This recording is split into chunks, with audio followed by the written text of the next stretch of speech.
This podcast is brought to you by Fahrenheit Fight Gear, bringing you the heat when the heat is needed. Check out Fahrenheit Fight Gear at ffightgear.com, where they have all the apparel and gear that you need to fuel the fire inside you. And make sure you follow them on Facebook and Instagram. Fahrenheit Fight Gear, coming at you hot.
Steve Domenico, Richie Santiago, and where are you, Sean? Oh, he's this way today. He's that way. We changed things around tonight in the room podcast. But Sean, the unpredictable Lally, is my calling guest tonight with co-host Richie Santiago, who I haven't seen since before fucking COVID. And Sean, of course, I haven't talked to you since before COVID, and you guys seem to be doing pretty well coming out of it. All right, Sean, I know you're doing a lot of things out of training and, training MMA and Muay Thai. Talk about what's been going on with you during COVID, my friend. Yeah, man. First of all, thanks for having me on, Steve. What's up, Richie? Good to be in the house. It's been a little bit too long. Of course, I'd rather be in there in the booth with you guys, but I'm glad to be calling in. Yeah, I've been staying busy, honestly. It's kind of was, for me, felt like my only option. I didn't want to sit around with too much idle time. Like everybody else, the pandemic affected me in certain ways. I got laid off from my job pretty quickly after the gym closed down. It was one of the best pushes that I've had in a while because it pushed me into starting my own business. I pretty much started the process of making my business legitimate and going ahead with it the day after I got laid off. So I was kind of all into that. My life has been decently chaotic, so this is pretty normal. I was actually a little bit amped up from it, like not to take away from the effects it's had on a lot of people. I'm sensitive to that. Like, people have died, people have lost businesses. There's been a lot of issues in our country surrounding this whole pandemic. But for me, chaos is pretty normal. I like the challenge of having to change paths sometimes. So I started Self Combat by Lally. It's a private and semi-private training, basically focusing on the body, the mind, and the fighting spirit, and trying to get people to practice those three different things and grow in those three different areas. What I offer is mostly the physical, but I've been trying to find a way to get people to get in touch with their mental training, to get in touch with things like meditation or whatever other practices people may do to bring out those other areas. Because from what I've learned and seen through working with other athletes, from working with lots of different clients, is that at the end of the day, everybody can benefit from getting better in each one of those areas. So that's kind of what I've been doing. Been keeping busy. I'm all in on this business right now, and converted the garage into a gym, and it's been going well. That was going to be my next question, Sean. You know, a lot of fighters, trying to stay active and busy, didn't have like things at home. Like, the gym was their home. Most of their workout stuff was there. Maybe some dumbbells at home. A lot of fighters had to go online, make gyms at their own place. did you have anything, or did you have to go from scratch and kind of, build it yourself? Yeah, I kind of went from scratch. I mean, the whole garage was just, we didn't even have vehicles in the garage. It was old landscaping equipment, old tools, trash cans, and just a bunch of garbage, really. So I took half of the gym, or half of what was to become the gym. I cleared out half the garage. I put up a curtain there. I put some equipment down, and it was enough to do workouts for me, and my girl, and we were doing workouts there. And then as the date where personal training was going to be allowed got closer, which was back in the beginning of June for one-on-one training, I was like, hey, maybe we should just clear out the whole garage. And basically in a weekend cleared it out. And as people came to me and started paying for sessions, I just reinvested right back in the business, started buying equipment. And I have a good amount of equipment there now. I got a rack system, I got a heavy bag, it's fully matted, I got all the accessory items you could need, and I'll just continue to slowly add things. And I have a laptop now, I have a desk and a printer. I have never owned a computer in my life. In my entire life, I've never owned a computer. I just bought an iPad for the first time like 6 months ago. I've never had a laptop, so it definitely changed how I had to operate. But yeah, Sean, and not only, you're doing it in there, you're doing it online too, because you started online classes on YouTube. You had to learn all that technical stuff too to promote. Not only you built the business, but now you had to promote it. So you learned that whole aspect of it too. Talk about that point of view of starting a business. I mean, you probably understand this part of it better than most, having doing what you do with the editing and trying to bring guys on live and the things that the mistakes that you don't know will happen that happen. That's and having to like go back and fix things. So it was definitely a learning experience. The first thing I started doing when it hit was I did two different things. I created a program called the Fit Kit, and I purchased a bunch of equipment, and I got it bulk ordered and sent to me from Tennessee. And basically what I did was I created a 6-week program that came with a small set of dumbbells, resistance bands for the upper body, resistance band for the lower body, video attachments that came with that, and I sold that program, and it had a pretty successful run with it. I sold like 20 of them. So that was like the first thing I did was how can I train people at home? I could deliver it to your doorstep without contact, or I could ship it to people, and I shipped them around. So that was the first move I made. And then I was doing the online classes, because it was the online class portion, of course, was like, okay, I'm going to do these classes for free, but it is marketing. It is videos that I can now upload to my YouTube, start a YouTube channel, which is something I've wanted to do, but working for somebody else, your time gets filled with all sorts of other tasks, so now I was working for myself. So I definitely want to continue to do more with the YouTube.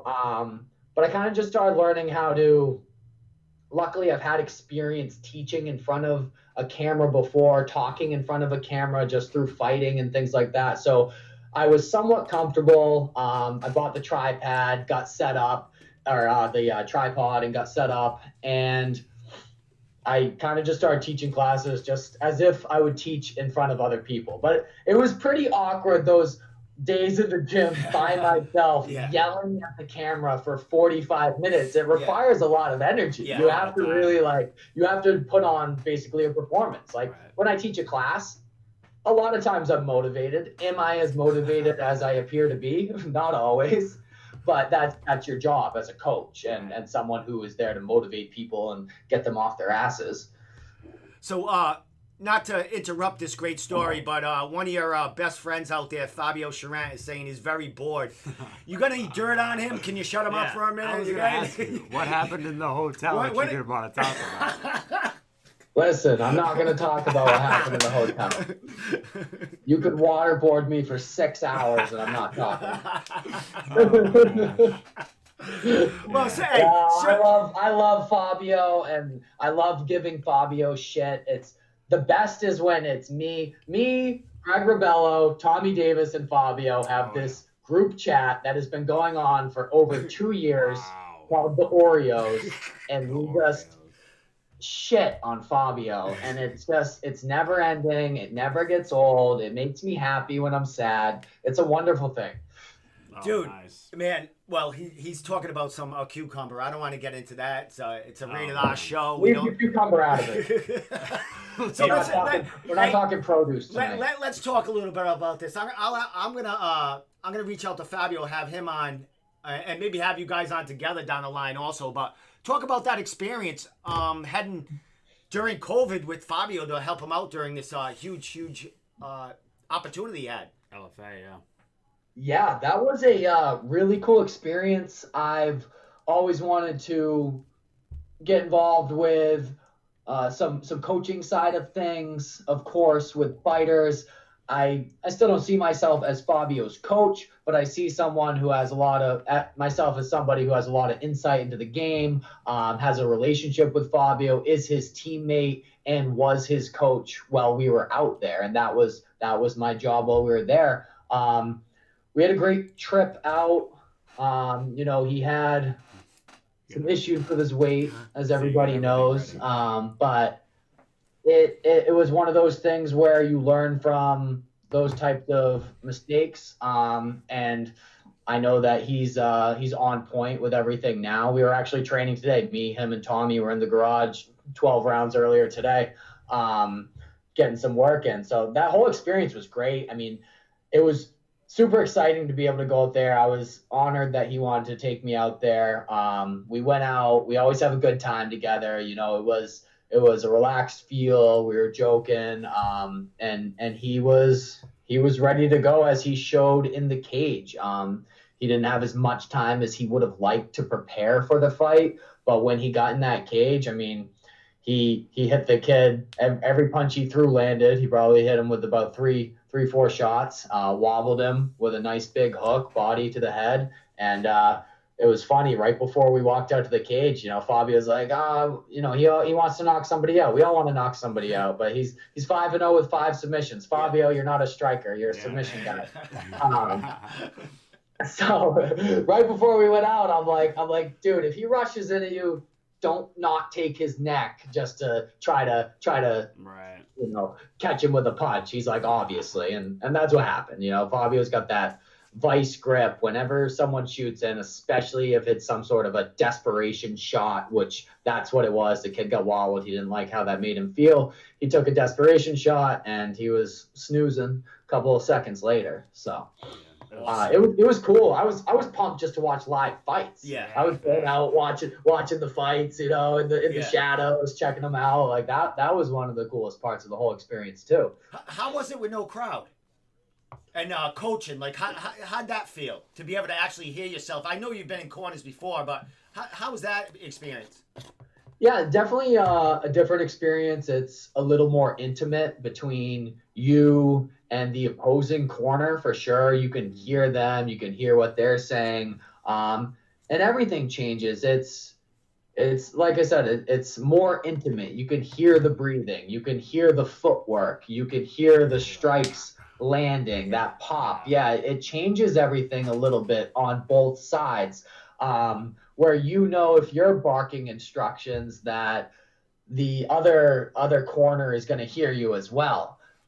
You hear some of these guys, I feel like there's some inexperienced coaches out there, and I never noticed them as much.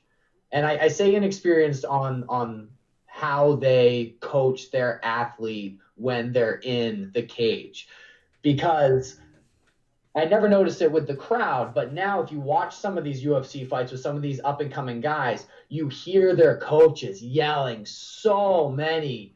They're saying, like, they're telling them everything they need to do. They're yelling. It's their ego. They're like it's me wanting to say, Fabio, throw the right hand, and him landing the right hand so I can say, oh, I said that. It's like this ego thing. So you hear coaches, a lot of inexperienced coaches, like barking all these commands. I mean, when you're in a fight, your fighter should already know what to do. You got to let your fighter flow. You got to let things happen organically. If he's putting himself in a bad position or there's an opening, very simple thing. So that's what we talked about before too. I was like, I'm not going to be barking commands at you. There's a few different things that I'm going to say. I said, when I say kick, assume it's one of these two kicks. When I say body, fake to the head, then go to the body. You know what I mean? Like, it was very, very simple. Certain little things. And if he put himself in a bad position, I'd say it. But you're noticing a lot of like how the corners talk to their fighters too. And that's something I've been really picking up on and focusing on. Your corner needs to be cool, calm, and collected. They can't be operating on emotions, just like a fighter can't be operating on emotions, because at the end of the day, emotions are going to affect you negatively at some point. And you need that coach over there bringing them emotions down, not building them up. Yeah. Yeah. And it's funny. Yeah, you can't just, because like you said, like it's like some coaches want to say something just to talk, just to get their voices out there, but it's like you said, a fighter should know what he's doing. There's very minimal things at times that you need to say. Yeah, exactly. It's like even when you're doing pad work with a coach that you've done pad work, they shouldn't be giving a ton of verbal commands. They should be, this is the jab. You already know these things. You know that if they throw at you to automatically roll under. Mm-hmm. And I think it's kind of the same when it comes to fight night. It can't be like, sometimes you don't have to say anything. You just observe and let your guy do what he's been training his entire life to do. This is his moment, not yours. You're there to assist him, not to control him. Yeah. And that comes down to, just knowing your guy. Like obviously you and Fabs are close friends. So, the communication is fine. You don't need to overdo it. But the relationship between coach and fighter is so important. Absolutely. Sean, is that something that you desire to do more of? Not just, of course you're going to jump in the corner if a friend asks. You train with them. But is that something you aspire to do down the line? Maybe, have a fighter under you or a couple fighters under you that you might want to bring along and share that knowledge you've gained so many through the years? Yeah, for sure. I got to kind of find out where I land in the whole MMA world, but I know that I want to be involved with MMA for the rest of my life. That's a fact. My business is always going to be trying to make the average person better and trying to help them reach their goals.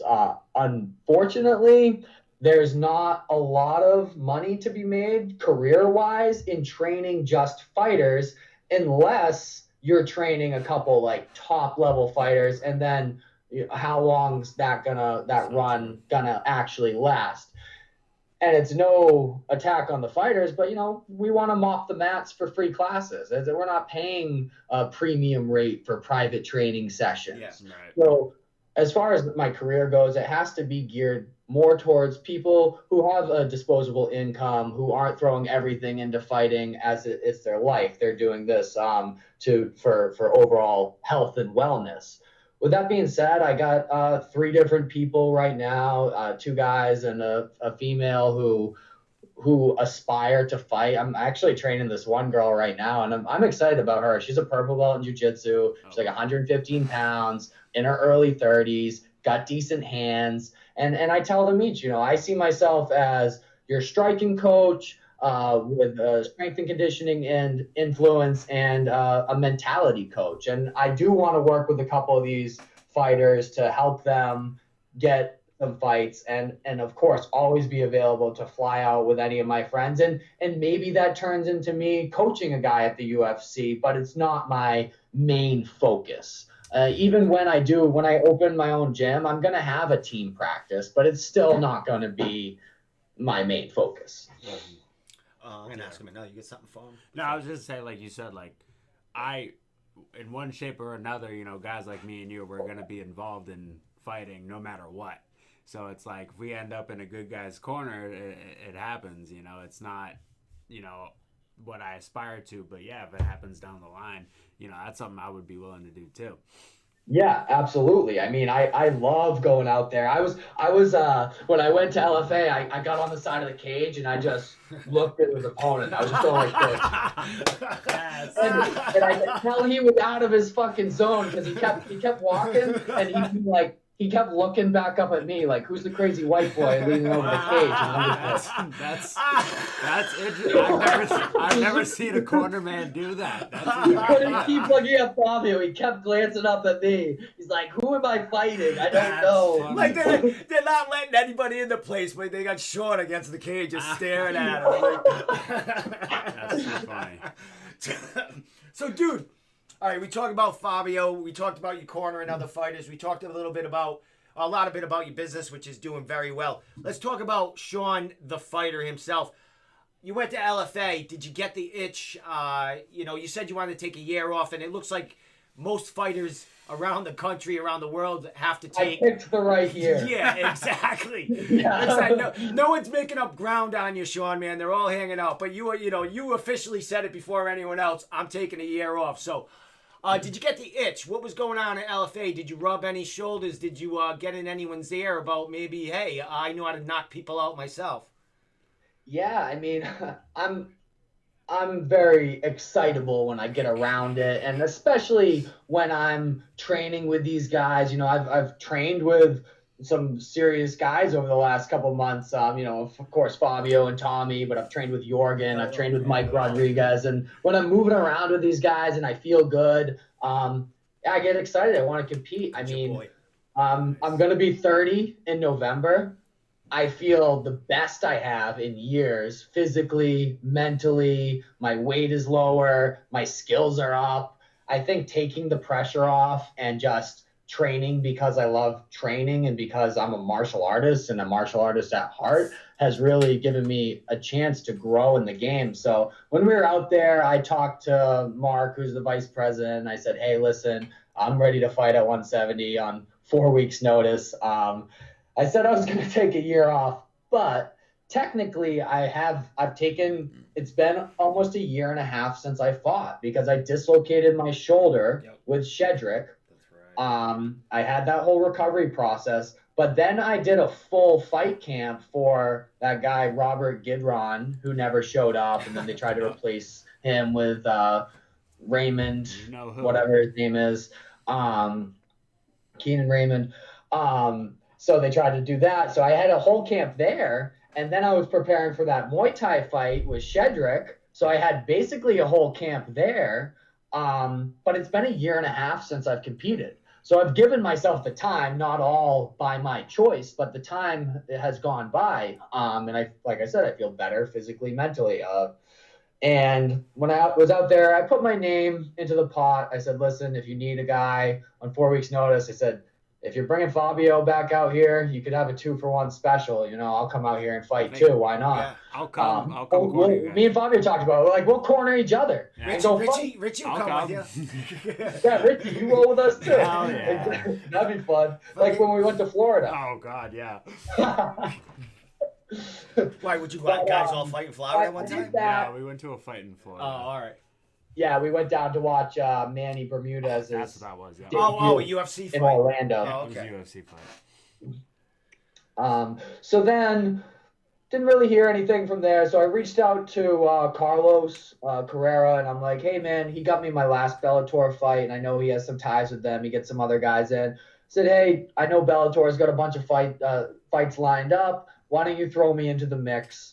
And he comes back and he's like, hey man, it's a tall task, but I got Raymond Daniels. And for those who don't know who Raymond Daniels is, he's a living legend. He's a amazing kickboxer. He has a ridiculous record. I think he's almost 40-3 or something around there. And he's got serious skills. He's new to the MMA game. He's had a couple highlight knockouts. With that being said, I did a little research. I didn't know who he was, honestly, before. I did a little research. I'm like, wow, this guy's he's big time and he's got a huge following. And I looked at it and I'm like, from a strategic standpoint, this man is very dangerous, but I know I can beat him with the right strategy. Right. I mean, he can also hit me with a spinning freaking kick, but I like the risk to reward factor because for me, I was like, okay, I get a big fight, definitely going to be televised, definitely going to be decent pay. Yeah. There's got to be a lot of eyes on. And I go in there and knock this guy out, I get to kind of skip the line back to where I was a couple years ago. Exactly. And that's kind of like, that's what interested me about that fight. It seemed like things were progressing forward. From my perspective, I'm like, it seems like a good fight. You know, he's fought a couple guys that had no business being in there. I'm the next step. They look at me, okay, he's got a couple losses. He's fought for us before. He showed up. He made waves. So I'm like, okay, you know, from their perspective, they might say this is a winnable fight. He's not a submission guy. We'll go in there. He'll strike and that's what they want. They want someone that's going to strike. But then like last week, they basically said, we actually decided to go with a different opponent. And I'm like, okay, you know. Now, Sean, you put that out there on social media, and you remember when I commented, I checked Tapology. Do you know what opponent they settled with, and do you know anything about it, or is that still up in the air? I think they settled with the guy that you sent me. Well, here's the thing about that guy. That's another Muay Thai guy. So they were definitely staying away from your danger. I mean, not only are you accomplished on danger on your feet, but you know the ground game, and if he was ever to hit the ground, he had no chance with you. So I think they took the high road and took a guy that's just going to stand with him the whole fight. Exactly. The guy's 5-4. He's I don't think he's ever been to the ground. Yeah. You know, they know I have much more experience, and like you just said, like my main strength's my striking, but I'm no slouch on the ground. And if I get on top of you, I know how to not get armbarred and hammer fist you in the fucking face till you stop moving. Yeah. You know, so like I liked the fight. Looks like it fell through. So I wanted to throw that out there. Maybe when they're done feeding him, I could be his next step up. Yes. And then I had a brief conversation with CES. I want to fight Gotti. I want to fight Gotti. Dropping bombs. He's flicking them everywhere. I heard through the grapevine that he may have another opponent booked already. Of course he does, because your name was mentioned. Yeah. But I've had my eyes on him for a while. I think that, that's another fight where you can kind of get some good publicity. He's a guy I know I can beat. He's a tough kid, but I like that fight at 170. I mean, and I used to walk around way bigger. Like I'm lean. I'm moving much better now. I'm like walking around at like 184. I'm on weight. I can fight somewhere. You're busy, brother. 2 weeks if I needed to. You haven't stopped, ever for a minute since the shutdown or anything. So you're dangerous right now, brother. You're ahead of the game, and a lot of people there, and you're not even really getting ready for a fight. But yeah, you know what I mean. 170 though, you'll be ready and able if they come calling. Yeah, 170. That's where I want to be. I figured. I'm getting closer and closer to. I'm going to be opening a gym, and it might happen as fast as signing a lease by this winter. I'm in talks with a couple different places and doing a grand opening by the spring. And I know realistically that when that happens, I'm going to be all in on that for at least a year or two till I can get a good number 2 guy under me, and that's okay with me. Right now, I just kind of want to fight to compete. I feel really good. I know from my experience and what I've done when I'm ready and when maybe I shouldn't be, but it's too late. And mentally, physically, I'm ready. So I'm like, if I can get a fight before 2021, like I'm kind of just staying ready for it. I've trained with Rebello over the last month. I've sparred with Jorgen. I've sparred with Mike Rodriguez. I got Fabio and Tommy in the garage today. I've been wrestling with Tom Egan. I got a private session set up with Chip on Monday. Like, okay. I'm staying ready. I'm working. So I'll be ready if there's a call for Bellator, LFA, or if Gotti's opponent gets hurt, I'll be on the list. I'm there. I'm ready. So well, I'm going to stick with that subject right there because you mentioned CES and mentioning that he has an opponent, and just hearing their name, is there some rumbling in the back that CES has the ability to put on a show this year? I think that there may be some fights happening. I mean, I don't know how far they are in the process. I don't know what legal battles they might have to overcome. I don't know, but I know that they're trying to push ahead, and I think they want to make something happen. Definitely by the end of the year. Awesome. Yeah, awesome. I've heard rumblings. I haven't heard any announcements or anything, but yeah, I don't know dates. I don't know. Right, they're gonna try and make it happen. I don't know anything like that. I think they're just trying to start setting up some big fights. I mean, I imagine. I mean, they operate on UFC Fight Pass, right? So they're gonna be on a budget without a crowd. That's for sure. Yep. So they're going to have to do less fights. But with that being said, they're probably going to want to book a couple big fights so they can get some good eyes on in order to do something like this. Yeah, and Fight Pass needs content, you know, so I'm sure Fight Pass will be willing to put it on. So hopefully, and if it all works out. And you talk about finance, a little finance with them. I mean, LFA's doing it through with no crowd with Fight Pass. I mean, they're probably not really making money out of it, but they're keeping the flow going. You know what I mean? They're still staying in the game. I mean, and you know, they're giving the fans what they want, and hopefully it pays off for them. You know, and I'm hoping that's what happened. I'm hoping they can get something going like LFA and like get a few cards going, like 2 or 3 in a row, just to get everybody. Because everybody's willing to fight. Yeah. You know what I mean? Like, I train at Triforce. Like, we got guys in there that are itching to get in the cage. So, everybody wants to fight. So, I mean, if CES opens their doors, like, they'll have no problem filling that card. Yeah, for sure. Even if they did, like, maybe five, 6 fights, whatever they do. Exactly. Right. They could fill it up. They could do something to throw something in the middle of them to keep it entertaining. But, 5 fights is better than no fights. And to have local fights and see you guys be able to perform is 5 fights, we'll take it. Yep. We'll definitely take it. So you looking at 125? Is that your it's got to be the right fight, right? It's got to be the right fight. I had the title shot. Yes, you had a big fight. I was supposed to fight Blaine. I was getting ready for Blaine. I was in a great spot. My weight was in a great spot, and then this happened. Coincidentally enough, I have Blaine Shutt on the show Friday night. Guy, what a he traitor. reached out to me to come on the show. There might be some beans flicking around for him to reach out to me. I mean, I've spoken to him in the past when the fights were going to go on. I was going to interview him. Right. But we're months down the line, and he just, messaged me out of the blue. He's got something to say. Hey, so maybe he's got some news. I don't know. Good for him if he gets a fight somewhere. Well, it could be. So, Richie, are you kind of staying ready right now, or are you just trying to get back to where you feel comfortable that you could cut some weight quickly and do a fight? I'm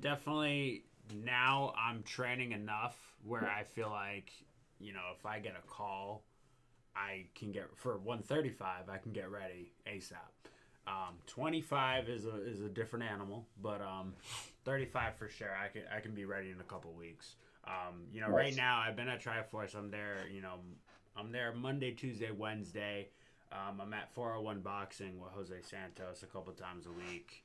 Nice. And, so I'm trying to stay as busy as possible. So, I'm obviously not in the greatest shape. Like I said, going into that fight with Blaine, I was in a great spot. I had just fought, so I was already in shape. My weight was good, and I was ready to go to make 25, man. When you got that call, what was that like? The cancellation? No, the cancellation. No, the fight. When they gave you the matchup. Oh, dude, I told them no. So what happened was it was my comeback fight. I was fighting at 35. Yeah. Then they announced that Johnny Lopez was fighting Blaine Shutt for the 25 title, and I was like, hold on, wait a minute. You guys know I can fight at 25, right? But then I was like, you know what? That's all right. This will be my comeback fight, and then we'll see how it goes. So Johnny loses to Blaine. I go back. I didn't see the fight. I go back. I watch the fight, and I'm like, I want to fight this guy. So I immediately, a day later, I immediately called up Pat Sullivan, Lewis, And I told him, I was like, hey, me and Blaine, title fight, let's go. And I just told them right away, this is what I want. And they said, hold on, let's see where they're at. And so they went to Blaine. I called out to him on social media. Did you know him at all before that? Didn't meet him. I saw him at weigh-ins. Didn't talk to him at all. Yeah. We had our eyes on each other. I could tell. So fucking so they got in contact with Blaine's people. They came back to me. They said, hey, fight's on. And I was like, hell yeah. So nice. I was just ready to go, and then this shit happens and it got canceled. I was so pissed. And the thing too is CES was holding out for a while to cancel, because it was the end of April. And so gyms were closing left and right, and it came down to I was just training. It was like me, Nate Andrews, John Duma, and we were just getting together training at Nate's gym, ECA. And I told him, I was like, hey, I'm still training, so I'm going to fight no matter what. And then they called me. They're like, hey, listen, the fight's off. Sorry. There's nothing we can do. And I was like, fuck. And you've been adamantly trying to get, are you waiting on CES, or is your name out there for other organizations too? Yeah, I've been in contact with CES. Obviously they've been my promotion since I turned pro. Yeah. So I've been in contact with them ever since. I told them, I was like, hey, if there's any other opportunities, when you guys went to LFA, I was like, shit, man, they're making moves. Maybe I should try to make moves. So I told them, I said, hey, listen, if I reach out to LFA, is that going to be okay? And they said it was fine. So I put my name for LFA. I put my name for, what's the one in Florida? Titan FC. And I just told them, I was like, hey, 135er pro, 8-2. I fought in the Contender Series, I'll come fight for you guys. And they weren't able to get me a matchup anywhere. So now that I'm hearing about CES, now I'm like, all right, cool. So and see how easy that is to get fighters pumped. You hear CES's name just. Oh yeah. Flicked in there by you guys. Yeah. And it lights a fire because it gives an out, some kind of light at the end of the tunnel for you guys. I mean, it's either LFA, these big things, UFC Contender, or nothing for you guys right now. I mean, you're not settling for fucking to basically fight for a guy, in a garbage place. You don't know what you're gonna get over there. I mean, but it's getting to that point. You're going to fight in the backyard pretty soon. It's fight's a fight, Yeah. I got to figure it out. Yeah. Yeah. Fucking it. But, so. Oh, sorry. No, go ahead. I was just going to say, now's the, if you're watching these UFC and Contender cards, now's the time to stay active because they need guys. Yeah. I was watching yesterday, and, one of these guys, 32-year-old guy, 6-3, and I'm like, wow, they gave that guy a shot. You know what I mean? So it's they need people. Yeah. So now's the time to stay active and keep yourself relevant. That's exactly what I've been saying to all these guys. Stay healthy, stay in shape, stay on weight. They want guys that are injury free, that are fucking Rona free, and that will show up on 5-10 days notice ready to fight. Exactly.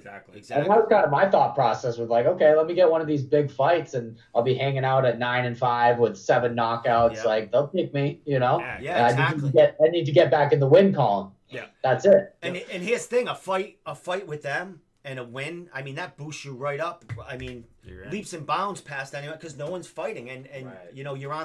You're in the eyes of Fight Pass, and that's what everyone's watching right now. That there's not much UFC going on. So right. Fight Pass is kind of it right now because all these regional shows are on it. Sure. So, couple more questions, Sean. But I know you got early sessions in the morning, but you had not only you had a lot of personal business growth, inner, just yourself as a fighter growth, but you also had family growth. You had some big news come in July. You're adding to the family. Not that she wasn't part of the family already, but it's going to be official. Let's talk about what happened in July for you, my friend. Yeah. I got engaged to my now fiance, Helena. we're super excited. I mean, it was just like, I actually, you know what I did? I went out and I bought the ring and I got laid off like the same week. And I was like, oh shit, I guess I got to start a business now. That's awesome. I was like, oh man. But I had it sitting in the basement for like 2 months. Wow. And finally one day, it was just the right day, decided to pop the question. She said yes. We're happy, man. We're excited. We're not gonna get married for a while, but like a year and a half or so. Hopefully this pandemic passes over and things can get a little bit more back to normal. But yeah, I'm excited, man. It's just another chapter of my life, the evolution of my life, the next part of it, and I'm excited. I'm happy. Excellent. Your daughter, I just did a little photo montage. I had your daughter in there too. She was training you on some pads there. Dude, does she have that fighter spirit in it? What's going on with the little girl there of yours? Yeah. She's a savage, man. I don't know where she gets it from, but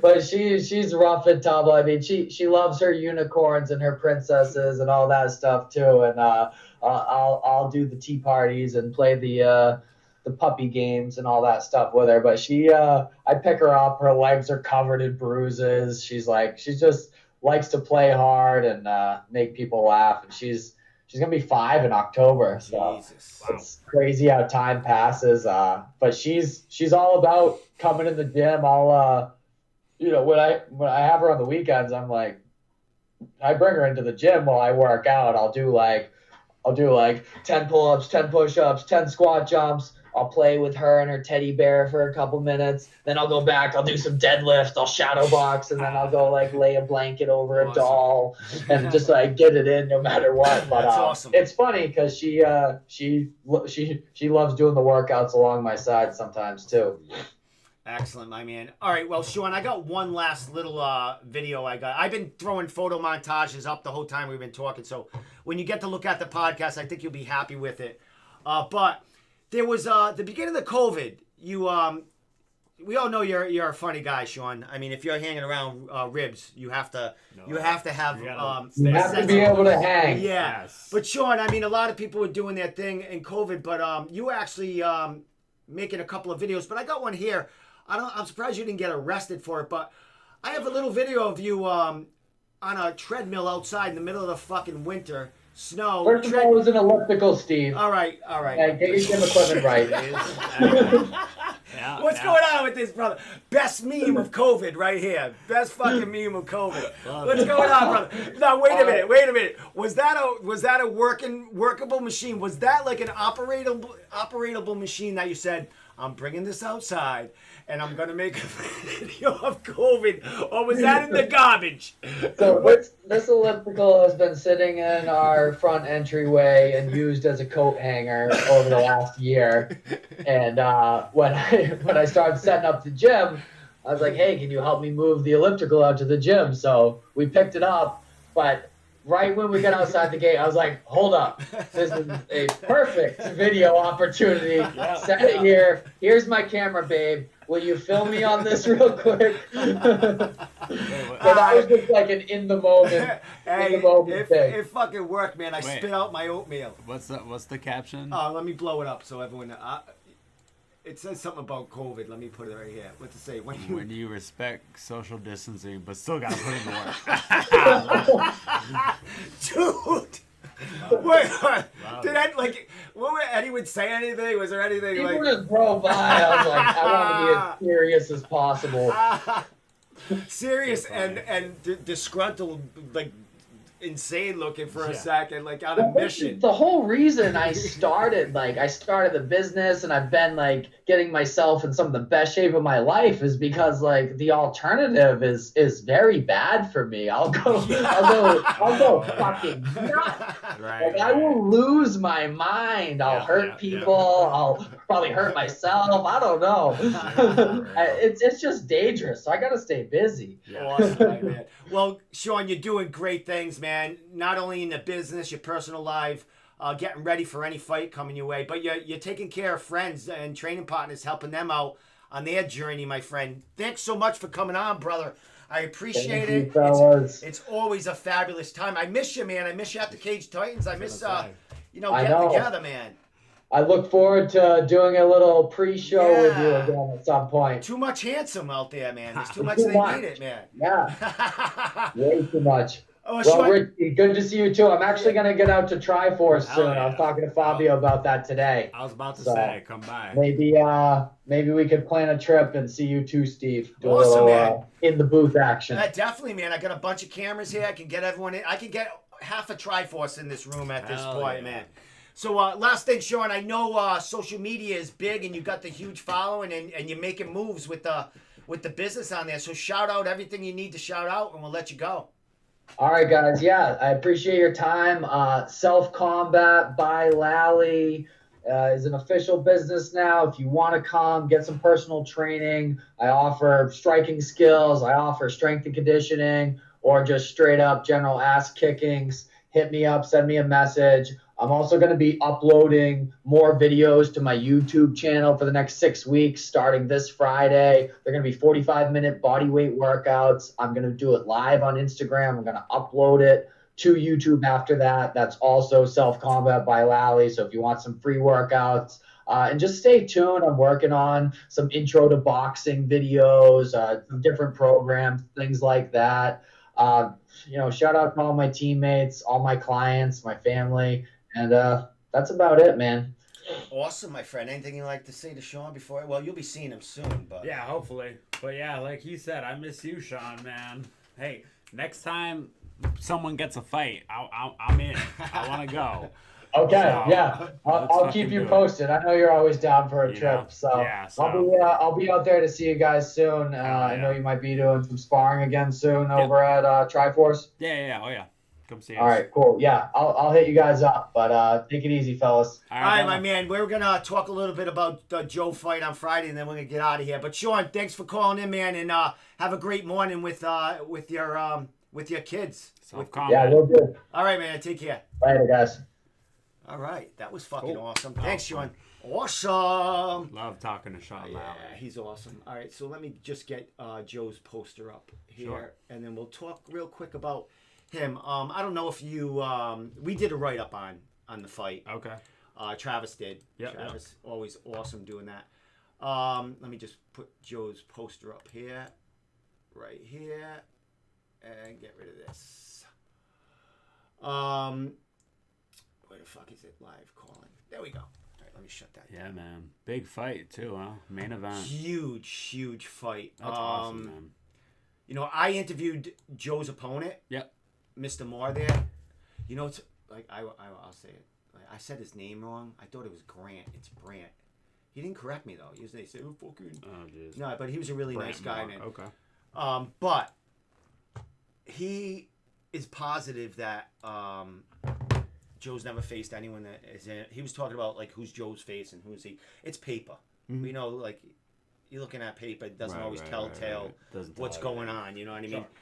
The kid's a killer. He's 7-1. He's got like 5 subs. Yeah, good record. Yeah, really good record. And he fought some really good kids. And I think he's fought like 3 this would be his 4th fight in LFA. Yeah, in LFA, I mean, everyone, Yeah, they're getting UFC fight. I mean, a lot of contender guys there and girls are making it to the UFC. Right, so. That's the thing. And like a lot of guys that, get cut from the UFC, they go to LFA to rebound, So you're getting top talent. So the fact that these guys are the main event, that's a big deal. There's going to be a lot of eyes on this fight. Well, Joe's ready. I mean, he's been talking about this. It's his comeback, and he's doing the work, and he's doing the work in and outside the cage. You know what I mean? I think this Moore is talking about he wants to fight for a title if he comes victorious out of here. He goes, when I talk to him, he goes, I don't know what Joe wants, but. Joe wants UFC. We all know that. Of course. But he's got to take a title shot. Yeah. If he comes out victorious, of course he's going to go after a belt. And that's only going to make more eyes. So what are you thinking about this opportunity for Joe, man? Do you think a fight like this with, how he left the UFC or do you think this gets him back into the eyes of them? Yeah, I think for sure because, he was, like you said, he was in the UFC. He kind of got cut like kind of prematurely. Yeah. It was kind of he got kind of like a crappy deal. They ended up cutting him, but this shows that he's, staying ready and he's willing to fight anybody because, going to LFA, like I said, is, it's been like one of the top feeder leagues for the UFC. So, that's going to be huge for him. So if they look at this, if he wins in convincing fashion and, the UFC's, like I said earlier, the UFC's looking for guys, man. So if he wins in convincing fashion and the UFC is going to be watching this fight, he can get a call, because he's a guy who's already been there. Yeah. And he's working his way back in. So for him to get a nice win over a tough guy like Moore, like that's going to be huge for him. And it's a big story for the UFC because he fought his way back, you know, and he's, Joe. I mean, he was on the show. Yeah. He did really they well cut, like you said, they cut him prematurely, and now if he gets back there, that just shows you I was meant to be here and I worked my way back. So that shows a lot of fucking ambition and a lot of hard work out of the kid. To fight during COVID when it's exactly, it's tough to stay in shape. They want those guys who are staying in shape. So they got. I don't know how much work he gets with Manny at South Shore. Yep. But I know he's, he said he's dug in deep there as far as training for this training camp, and he's got his makeshift garage. Yep. I know Tyler's helping him out with pads. There's a bunch of people showing up to play with him. I saw on his Instagram. Yeah, he's training, so kid's in shape. So I'm happy for him. It's a great opportunity. Toughest fight yet, I would imagine. Sure. What I mean? I mean, he fought. Who did he fight? The dude with the record like 23-15 that he lost to, but that's not this guy. Duane Owens. Yeah, I mean he's a veteran dude, but this kid's on his way. These kids are teeter-tottering on UFC right here. He's on his way up. So great fight. I'll be watching. Oh, we'll all be watching. Pass. Well, I'll have I have Nate on. Nate. Andrews? I mean Blaine. I'm sorry. Blaine. That's right. I have him on Friday, but he'll be off by the time the main event's on. That's the only fight that we kind of know someone there, right? There's other probably really good fights, but there's not a ton of our guys are fighting, So it's, anytime we see one of our guys gets a fight, it's exciting, I was at Triforce. I was just Brett Layton came in, and Brett's got a fight. Yeah, on the 20th of September. Yeah, he said in like 4 weeks. Yeah, I interviewed him last week. He was actually on the podcast Friday, I think. Yeah. I think, yeah. So it's like anytime one of our guys goes to fight, it's like, wow, awesome. Some action, get to see something. He's going up with Pat Jones, Conor Barry's guy. Oh, okay. Pat won a fight there a few weeks ago. Same, but they actually have grappling matches there too. Oh, do they? They were looking for some grapplers. They have kickboxing too? I think they might too. Yeah, because I think it's on Fight Pass, and I was looking at their cards on Fight Pass, and like one of the cards was like all kickboxing. Yeah, I think it's probably like a combat zone thing. Yeah. You know what I mean? I think Cool. I tried. Sean Schubert messaged me. He goes, you're like, I'm looking for a fight. Everyone is. It's. Kickboxing is tougher than MMA, you know what I mean? Unless it's what's going on with kickboxing. But they have kickboxing there, so I sent them there. You know what I mean? Go check out these guys, see if they have something for you. Go down you know what I mean? Go fucking as a trio, 2 MMAs and a kickboxing. You guys kick some ass. And Sean Schubert's an MMA fighter too. So. Yeah, he'll do anything at this point. I'll get in there. I don't give a fuck, man. I don't give a shit. So my man. Triforce is a thing, man. They're back. I mean, they're still social distancing's got to be there, but you're getting in your reps and you're getting ready, man. How's it feel to actually be able to play with people again? It feels so good just to be back in the gym and just get a little bit of that consistency back. It was a while there where it was like we were just doing nothing, and just sitting at home, nothing to do. Like Sean said, like I'm just going crazy. So once Triforce opened back up, it was like, oh, thank God. And now we're doing a little sparring here and there. The fighters, we kind of do our thing. I'm training with, the same guys I'm always training with at Triforce, a lot of killers over there. So yeah, it's been great. I'm excited to get some consistency back and like, I want to fight so bad. Yeah. So, like I said, that fight was taken from me, Fucking best. That was the fight. That was the fight. Taken from me. Let me take this. So, after that fight, it was kind of like, oh, God. Like, it was so,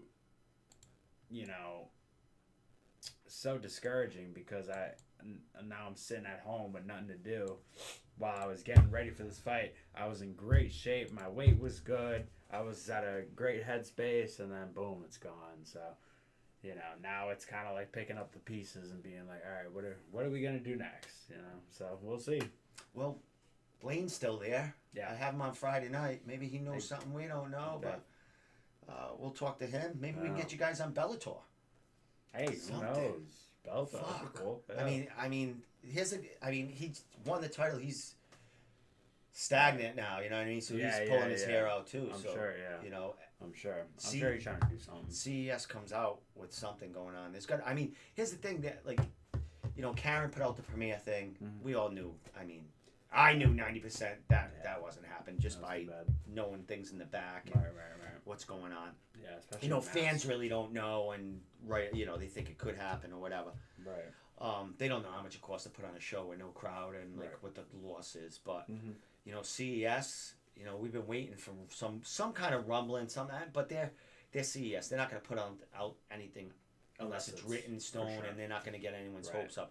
But they're trying to do a lot of stuff with the website, doing podcasts every so often, putting like nostalgic, kind of like old, really, really good fights, and some really, you know, modern fights too that were classics. You know, So you know, they're doing their part to stay, you know, in the game. Yeah. What's going on? Have you had any kind of anything with Cage Titans? I mean, I haven't talked to Mike much because he's neck deep in the restaurant, getting that going. Yeah. Subduing people with knives at the restaurant. Oh, dude, let me tell that story. All right, tell that story before we. All right, so real quick, let me just so Mike, you know, everybody's hitting us up all the time. You know, what's going on? When are we gonna have a card? You know, everybody's willing to fight for free. We know.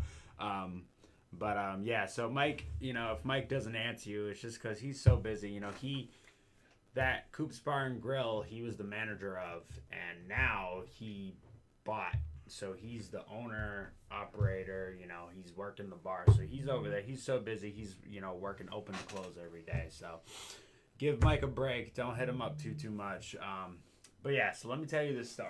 So me and my girlfriend, we go to Coop's, you know, to say hi to Mike and have dinner, whatever. So we're hanging out, we're watching TV, we're talking to Mike. Are you inside or outside? We were inside. All right. And so we're sitting there, and it was later in the night, and so we're sitting there. People drinking. Yes, people drinking. It was probably almost midnight. People were drinking, and so I'm sitting there, and then I look up, and Mike was gone from the bar for like 10 minutes. Yeah.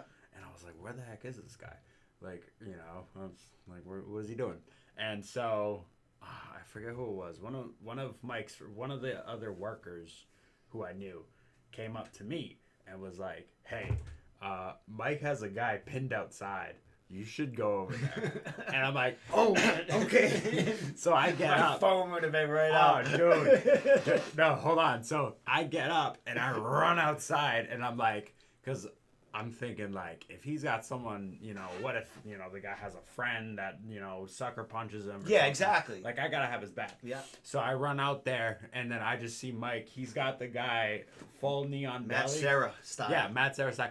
Full neon belly, and he had him crossed up like this. Yeah. And I'm looking at him, and I'm looking around. I was like, is there any funny stuff going on? And I was like, oh, he's got it under control. So then right away, like you said, my first thought was, fuck, where's my phone? Yeah, I gotta show And I left my phone in the bar. And so I'm just sitting there, and then my girlfriend comes out. She snapped a couple pictures real quick. And then the cop showed up. And then Mike's like, all right, you ready? You got him? And then the cop took him. Was the guy alone? Was he with somebody? Yeah, no, so I guess what ended up happening was he was just like some older guy that was just had a few too many beers. And so he was hanging out by himself. And so there was a table of like these three like young girls, like girls in their 20s. Yeah. And he was probably like 60. Yeah. And so he sits at their table. With them? Yeah.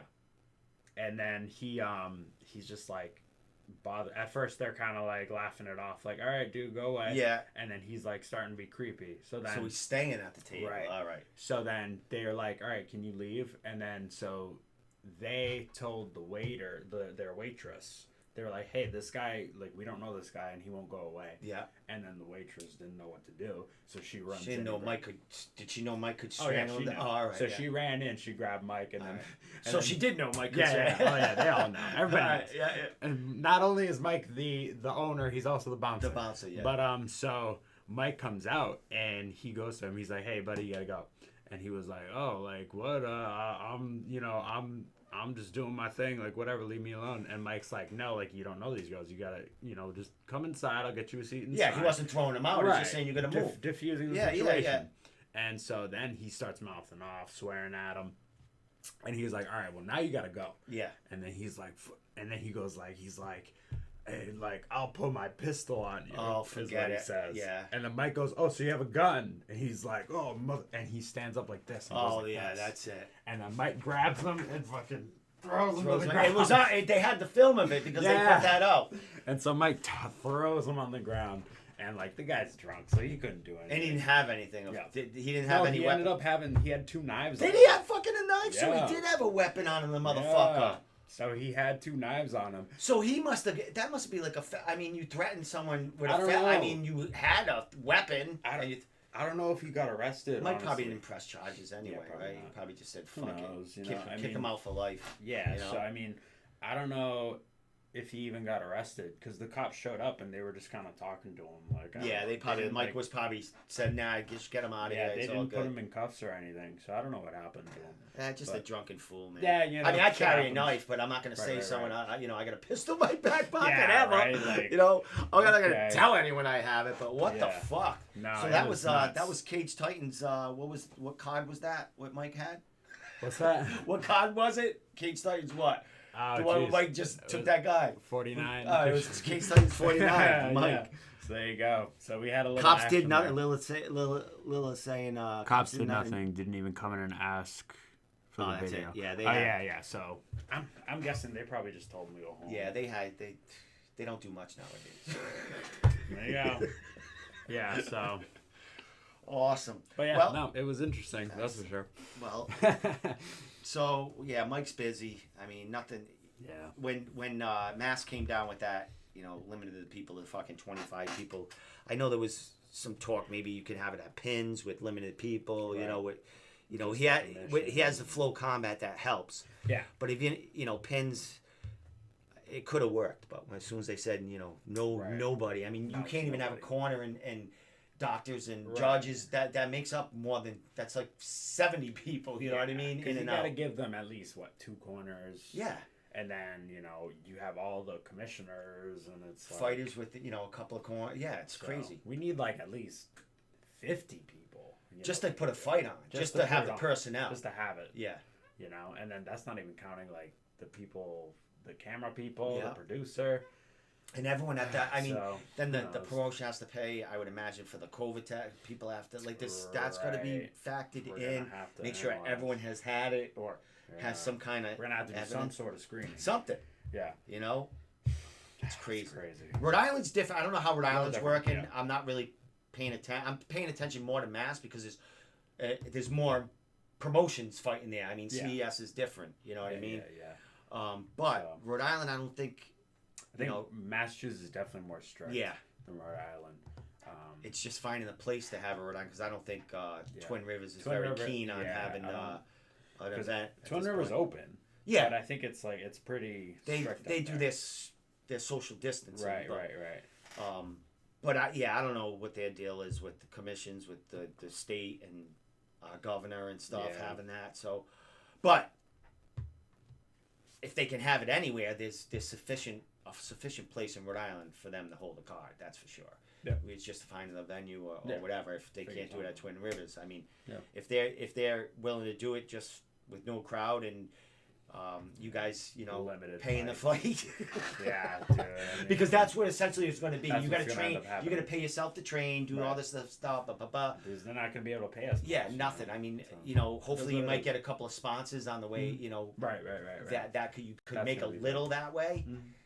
But I mean, how does a fight? What goes through a fighter's mind at this point? Like you're not making much money at it anyway. It's more of, getting to that next step, as far as like where you are. You know what I mean? Right. Yeah. But you want to get paid for your services? Obviously, I say this sometimes. Like, ever since I got paid to fight, the idea of not getting paid to fight is just so nuts to me. Yeah. It's like, whoa, like I can't believe I did this for free. Because it's so much. Yeah. Like, it's such a big undertaking just to take a fight. It's months of training. You might get hurt. You got to get all your, coaches there. Time away from the family. Time away from the family. All these sacrifices, So taking time off from work. So, it's always nice, when I fight to get that little chunk of change and be like, okay, this makes it a little worth it. I can pay these people back, whatever. Have a little money in my pocket. But, desperate times. So it's like, it's almost now if it's like, if you're going to fight, it's like you kind of you have to do it just because you need to fight, just to stay relevant. So it's almost like... It's like investing in yourself, kind of. Exactly. It's an investment. Yeah. It's an investment. And it's got to be the right fight. I mean, you're not going to fight for free against, just to have a sparring match. I mean, it's got to be something that has implications for a better fight down the line or something big. Something that'll, get me some attention. Yeah. Like I was at the big show, so it's like I need something that's going to get me right back to where I was, So because a year ago I was in Vegas and now I'm doing nothing. And then you had to fight back that you did well on, and then you got the title shot, and now it's like, fuck, man. But you're out there. I mean, LFA coming. They have a fight for you, man. That would be fun. CES gave you their blessing. I mean, you're always going to be their guy, but you need to stay busy and active, and you can't let these other guys take opportunities that you can have that can better your position, So, man, it's a tough world around. I mean, as far as us... As far as COVID, I mean, I miss the fights and going to the fights and just being in that atmosphere. But positive, and what I've learned and what I've come out of COVID has been pretty positive. I mean, worked a lot, got closer with my family, my daughter, my kids, because it's I'm spending a lot of time with them because now my son's well out of school, my daughter's still in high school. Right. So I'm still dealing with her and stuff like that, issues like that, which is difficult, but. I revamped the whole room, the whole computer system, got everything working, everything firing. The page is doing well. New England MMA. You guys launched. We're doing really, really well. We started managing fighters. Well, not so much on my end. I'm the fighter relations guy. I am like the guidance counselor. I'm the guy you come to ask for things to be taken care of. And can you, I settle you down. The good cop. Yeah, I'm the good guy. So, Travis and Laz are doing great. They got 4 fighters out of them. Nice. 3 have fights. We're just probably announcing tomorrow that Jacob Bond, who is with us, we just helped him get a fight. We're not going to say who it's with, but it's with UFC potential fighter that has fought on a Contender. There you go. He's 9-1. So we'll throw it that there. Jacob, I think, is like 8-5 or 8 something like 9-7 or something. His record doesn't show. No, his record doesn't show. I mean, he's a talented guy. He just won the title against Dan Dubuque's on losing streak. That's right. But Dan is no slouch. We know that. Yeah. He beat Dan at Reality for the 155-pound belt. He fought Ryan Sanders for the NEF belt. Right. He got a cut. The fight was shot, but he was doing well in that first round. He's fought all over. He fought for CES. Mm-hmm. He beat Lewis. Not Lewis. He beat Lewis Carrasco. Yes, he tapped him. Then he beat Kenny Foster in New York. That I was at that fight. Right, a great scrap in that fight. Yep. So he's doing well. I mean, this kid. I mean, man, he's not going to get much better fights than I. I mean, this is a fight in hell for him. He's gonna have to. He has to fight the toughest guy. Exactly. So, and he took it. He wanted it. We had 2 options. We had that and a 20-2 guy. Whoa. He was going to take the 20-2 guy, but he couldn't make Talked him out of it. He couldn't make the fight. He couldn't make the timeline. Wow. We liked the 20-2 guy better than the 9-1 guy. Yes. Yes. Okay. Hey, but we might have got someone else to fight the 20-2 like guy. I said, no. Records don't say anything. Yeah, exactly. So. Exactly. He fought a Russian dude. Fought all his fights in Russia. So interesting. Yeah, so we don't know. Muay Thai comes out of a Muay Thai camp. Gotcha. Out of all things, Muay Thai camp. But yeah, so we're doing good. We just we signed Shane Manley, who's a pretty good fighter. He's 500 fighter, but He's fought some better than his record. Really good fighters there. Beat Jeff Perez. Yeah, he did. So we're just trying to get people fights at this point. You know what I mean? Like people are coming to us. But people. Not an easy task. It's not easy, and we're trying to get them fights. And when we get them a fight, they're kind of, can you help me? All right, you might as well help me through the whole thing. So. Right. I think we could do a lot of good for whoever's helping us. Because Travis has kind of been helping guys out. Yeah, Travis has been managing Chris Sorrow. Okay. That's his main guy. He's been training. Not really, just been talking to other fighters, but he's been constantly training on Chris. He got Ross Hilton recently. Okay. Yep. And he's going to fight for Bellator on the 22nd. And which he won the fight. They threw him in there to on a 3-day notice. So of course Bellator is going to reward him with another fight. Ross is a good guy. Yeah. I mean I met him when he fought Jorgen. Yeah, he did. I mean he did great for the company. Came 3-3. He beat a 6-1 guy. You know, everyone expected him to lose. Right. I mean, except because he had a losing record, didn't he? He was 3-4 going into that fight. No, I think 6-5 maybe. Something like that. 6-5. It's I think close to a 500 record. Yeah, I think he's 6-5. But he's fought Jorgen. He's fought Chris Sorrow. He fought Terrence. Yeah. Remember when he beat who did he beat at CES?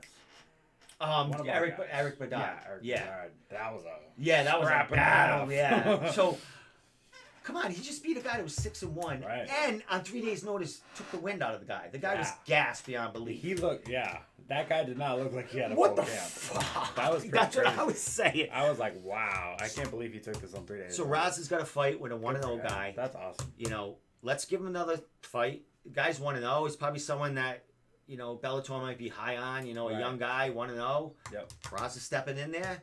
He wins this, man. He looks great again. Yeah. And he's got a full camp. Keep going now. So, and then we're gonna push him. We're gonna help him out. Yeah. Promote him through this, and I have fun doing that. Yeah. That's my part. Lars and Travis, they negotiate, do their thing. But I'm kind of like, I pump you up and throw you out there. We didn't want to conflict their interest. That's why we're kind of like taking guys on the cusp of fighting other places, and not we're not taking anyone that's fighting anyone in New England. No New England against New England, really. Right, you know what I mean? It's like, down the line, if you come calling us, we're gonna talk. But growing. Page is growing, bro. That's awesome. You know what I mean? It's growing. They're doing good. And it's great to see that, even through COVID, you guys are making moves. Exactly. Well, there's nothing else we can do. I mean, we're busy. And we're investing. I mean, we're investing money in it, and so, I mean, Lars invested hundreds and hundreds of hours putting the website together. Right. And now him and Travis maintain it. I'm just trying to add as much content as I can, and keep it going. But we're doing all right. What we say to each other is, there's no fights going on, and we're thriving in this. Yeah. In some way, you know what I mean? Just imagine if there was fights going on locally. It's only gonna go up. So when the fights start happening, I mean, we're there. Mm-hmm. We'll have everything ready to go. Yeah. So we're building this. Everything. Now we're gonna start investing in streaming equipment, and maybe being at shows and being able to do our own little thing for our own little. Page, you know what I mean? Do our own, not necessarily broadcasting the fights, but being able to do our own little side thing as far as New England MMA, interviewing and stuff like that. We could bring a lot to a promotion, I think. So. Right. Oh, for sure. So we'll see, man. We're loving it. We ain't stopping. We're growing, man. Yeah, we're fucking blowing it up, man. Still broke, but I don't give a fuck. Hey, me too. Yeah, I'm working tons of hours at the post office. Right, I mean, and I'm putting in extra time so I can invest. You know what I mean? I'm investing in my kids. Yeah.